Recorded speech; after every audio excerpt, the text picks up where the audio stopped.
কি বললে আমাকে আটকাবে, কি বললে আমাকে গুম করে দিবে, এই চিন্তা যেহেতু নাই। আচ্ছা, আগে তো প্রশ্ন তুলে আয়না ঘরে নিয়ে যাওয়া হতো, তো এখন তো অ্যাটলিস্ট আমরা এই যে আমি আপনার সাথে কথা বলাকে দুইবার চিন্তা করতেছি না। আমি অনেকক্ষণ কথা বলে এসেছি, একই কথা বলতে হবে, কিন্তু নতুন যে বাংলাদেশ সেটা একদম বৈষম্য বিরোধী, একদম কোনো রকম কোনো বৈষম্য থাকবে না এরকম বাংলাদেশ দেখতে চাই, যেখানে সরকার এবং জনগণের মধ্যে কোনো ধরনের কোনো দূরত্ব থাকবে না।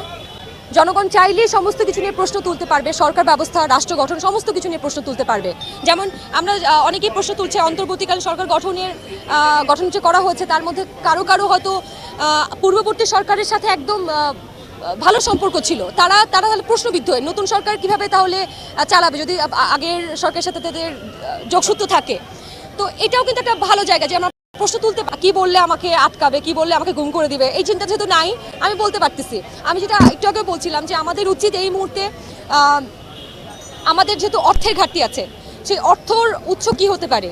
আমাদের বড় বড় যে ব্যবসায়ীগুলো, যা বড় বড় মন্ত্রী মিনিস্টার যারা বিপুল পরিমাণ অর্থ আত্মসাৎ করেছে বা অর্থ পাচার করেছে, সেটা আমরা জানি, আমাদের অনেক ঋণও আছে, তাদের সেই অ্যাকাউন্টগুলো বাহিরে, দেশের বাইরে সুইচ অ্যাকাউন্ট হোক, যে কোনো অ্যাকাউন্ট হোক, সেই অর্থগুলো ফ্রিজ করা উচিত। সেই হয়তো অনেক ইনফরমেশন আমাদেরকে দিতে পারবে এখন, কারণ সে বলেছে তার যে বাসায় কাজ করতেন তার পিয়ন, তারই 400 কোটি টাকা, তার মানে সে অনেক ইনফরমেশন জানেন। তো শেখ হাসিনাকে ইনভেস্টিগেশন করলে তিনি বলতে পারবেন যে তার কোন মন্ত্রী মিনিস্টার কত টাকা আত্মসাৎ করেছে। সেই টাকাগুলো দেশে নিয়ে আসা হোক, দেশের জনগণের কাছে ব্যবহার করুক, দেশ সংস্কারের কাছে ব্যবহার করুক।